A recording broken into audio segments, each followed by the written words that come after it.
జగన్మోహన్ రెడ్డి గారు ఇచ్చిన అజెండా, జగన్మోహన్ రెడ్డి గారు ఇచ్చిన మరి చేసిన కార్యక్రమాలన్నీ మేము చెప్తాం. రేపు మళ్ళీ చేయబోయే కార్యక్రమాలన్నీ కూడా చెప్తాం. ఎక్కడైనా ఎప్పుడైనా ఆఖరి వరకు జగన్మోహన్ రెడ్డి గారే ఈ నియోజకవర్గానికి ఈ అభివృద్ధి ఏ విధంగా చేస్తారు, ముఖ్యమంత్రి గారిని ఏం చేశారని చెప్తూనే మేము ముందుకెళ్తాం. మేడం, మీరు అంటే చాలా చదువుకున్నారు, విద్యాధికారులు. సో అంటే మీరు ఏం చదువుకున్నారు నాకు ప్రాపర్గా తెలియదు. ఒక్కసారి, ఎందుకంటే ఇది సోషల్ నెట్వర్క్లో ఒక రకరకాల ట్రోలింగ్ నడుస్తున్నాయి మిమ్మల్ని పవన్ కళ్యాణ్ గారిని కంపేర్ చేస్తూ. మీరు ఏం చదువుకున్నారు మేడం? మీ నోటి ద్వారా వినాలనుంది. నేను degree women's college, ASD women's college కాకినాడలో చదువుకున్నాను. తర్వాత ఏయుపీజీ సెంటర్లో ఆంధ్ర యూనివర్సిటీ నుంచి MA politics, MA public administration, MA sociology చేశాను. మెడ్రాస్ యూనివర్సిటీ నుంచి ఎంఎస్సి సైకాలజీ చేశాను. అట్లాగే రాజమండ్రి జిఎస్ఎల్ లా కాలేజీ నుంచి లా చేశాను. నాగపూర్ యూనివర్సిటీ నుంచి మాస్టర్ ఆఫ్ లా చేశాను. ఇప్పుడు ఎంబీఏ చేస్తున్నాను.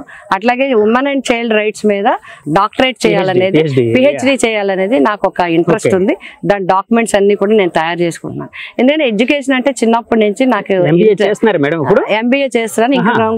ఇంకొక సెమిస్టర్ ఎగ్జామినేషన్స్ రాయడానికి నాకు టైం కుదరలేదు. అట్లాగే హిందీలో ప్రాథమిక నుంచి రాష్ట్ర వరకు విశారద అక్కడ వరకు వచ్చాను. విశారద ఇక్కడ శారద విశారద అంత వరకు చేయాల్సి ఉంది.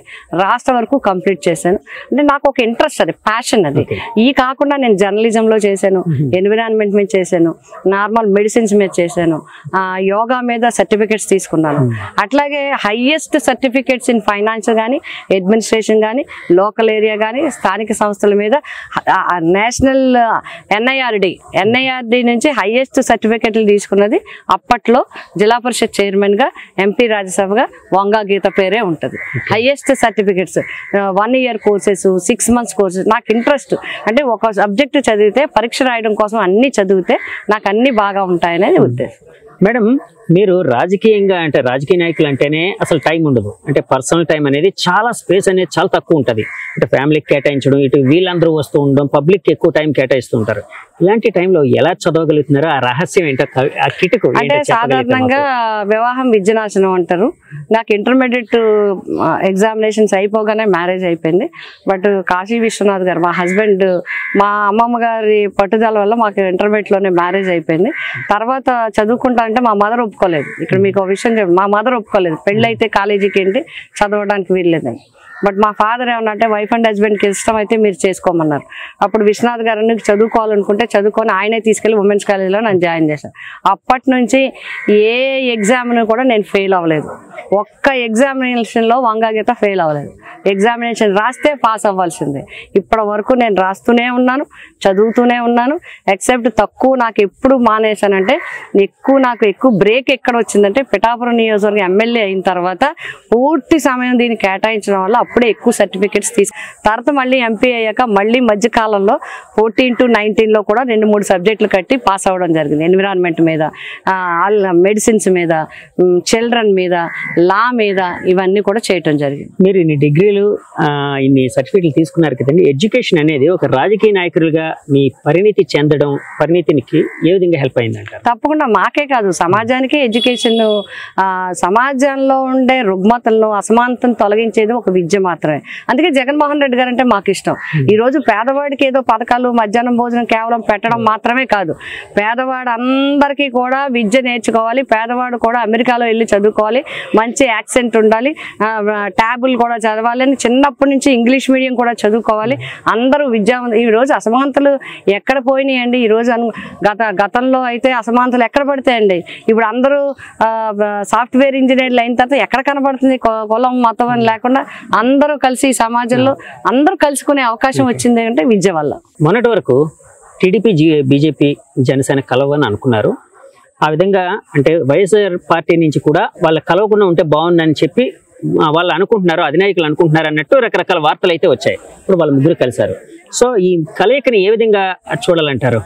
అంటే ఇది పొలిటికల్ గా జగన్మోహన్ రెడ్డి గారికి వెనక్కి పెట్టాలనే ఆలోచన.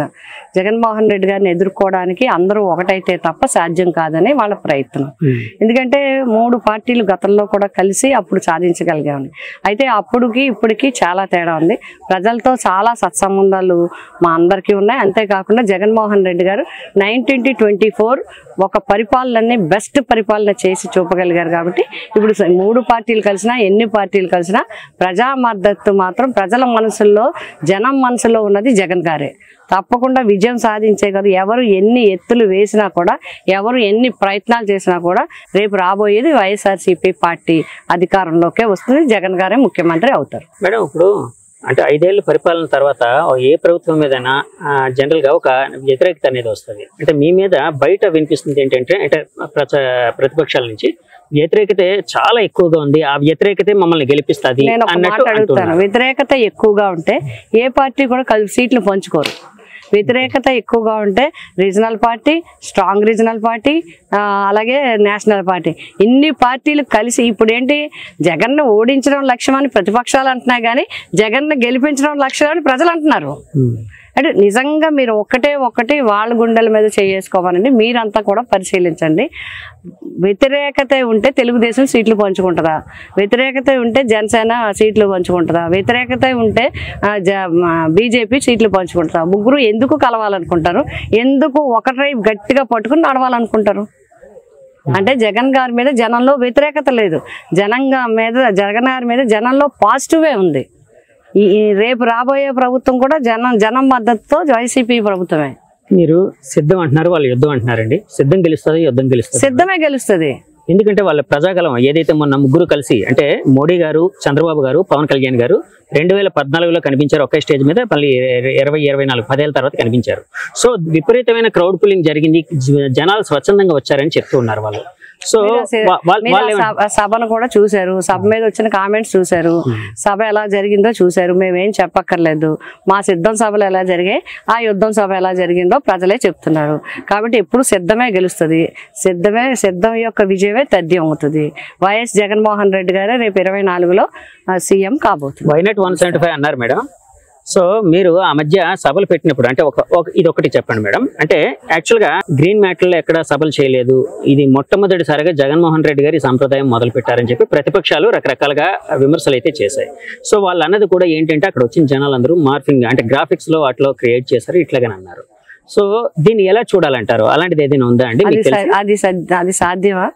ఇంకేం చెప్తారు? వాళ్ళు ఫ్రస్ట్రేషన్ లో ఏం మాట్లాడుతున్నారో తెలియట్లేదు. జనాల్లో గ్రాఫిక్లు లైవ్ సభలు అలా గ్రాఫిక్లో చేయడానికి సాధ్యం అవుతుందా? అట్లాగా అదంతా ఒట్టి ఫాల్స్. వాళ్ళు ఏమీ చేయలేక మా మీద పెట్టే రకరకాల ప్రజల మనసుల్లో అపోహలు సృష్టించాలని, ఇంకా ఏదో చూపించాలని అనుకుంటున్నారు. సిద్ధం సభల యొక్క విషయం అందరూ చూశారు. అది తట్టుకోలేక మళ్ళీ అన్ని పార్టీలు కలుస్తున్నాయి. ఎన్ని పార్టీలు కలిసినా ఎవరు కలిసినా జగన్ గారికి వచ్చే విజయాన్ని ఎవ్వరూ ఆపలేరు. జనమే జగన్ గారికి ఓటేయాలనుకుంటున్నారు. చంద్రబాబు గారు అప్పట్లోని మోదీ గారిని రకరకాలుగా విమర్శించారు, ఇప్పుడు ఏంచి విశ్వగురు అంటున్నారు. దాన్ని ఏ విధంగా చూస్తారు? అది వాళ్ళ ఇష్టం. అది వాళ్ళ ఇష్టం. అది వాళ్ళ కోసం వాళ్ళే విమర్శించారు, వాళ్ళే నెగిటివ్ గా చెప్పారు, వాళ్ళే చాలా రాంగ్ గా చెప్పారు. ఒక లీడర్ గురించి ఈయన ఎలా మాట్లాడారు, ఒక రీజన్ గురించి ఆ పార్టీ ఎలా మాట్లాడింది. నేను ఎప్పుడు నెగిటివ్ మాట్లాడను, నేను ఎప్పుడు ఇండివిజువల్ గా మాట్లాడను. కాబట్టి నేను ఇంతవరకే మాట్లాడగలను. ఒకళ్ళ యొక్క స్టేట్మెంట్ ఒకరికి ఒకసారి మీరే రివ్యూ చేయండి. పిఠాపురంలో మిమ్మల్ని ఎందుకు గెలిపించాలి, మీరు గెలిస్తే ఏం చేస్తారు? నన్నే ఎందుకు గెలిపించాలంటే నేను ఇది వరకు పనులు చేసి ఉన్నాను, ప్రజలకు అందుబాటులో ఉన్నాను, ప్రజలకు ఎప్పుడు ఏం కావాలన్నా చేసి పెట్టాను. మళ్ళీ ప్రజల మీద నాకు ఆ విశ్వాసం ఉంది. మళ్ళీ నేను ప్రజలకు ఏం చేశానో తెలిసే వాళ్ళకి రేపు నేను ఏం చేయబోతానో చెప్తాను. ఈవేళ చెప్పానంటే రేపు చేస్తాననే నమ్మకం ప్రజలకు ఉంది. నామినేషన్ వేసేటప్పుడు ప్రత్యర్థులు మామూలు కలుసుకోవడం ఇలా జరుగుతుంటుంది. ఎక్కడో దగ్గర ప్రత్యర్థులు కలిసినప్పుడు కుశల పరిచయాలు అన్నీ చేసుకుంటూ ఉంటారు. పవన్ కళ్యాణ్ గారు కలిస్తే మీరు ఏం మాట్లాడతారు? నమస్కారం పెడతాను. ఎవరు కలిసినా నమస్కారం పెడతాను. ఇది నా సంస్కారం. Okay madam, thank you very much అండి. ఆల్ ద బెస్ట్ అండి. Thank you so much. ఇదండి వైసీపీ అభ్యర్థిగా పవన్ కళ్యాణ్ గారిని ఎదుర్కోబోతున్న వంగ గీత గారు చెప్తున్నమాట. తన విజయం తథ్యం అని చెప్తున్నారు. అట్లాగే ఇక్కడ నేను ఒక లోకల్ క్యాండిడేట్ గా ఉండడం వలన నాకు అన్ని సమస్యలు తెలుసు. సో పిఠాపురం ప్రజలు ఇంతకుముందు నన్ను ఎన్నుకున్నారు, ఇప్పుడు కూడా నన్ను ఎన్నుకుంటారని చెప్తున్నారు. కంప్లీట్గా అంటే 2024లో అయితే మళ్ళీ జగన్ గారి ప్రభుత్వం వస్తుంది.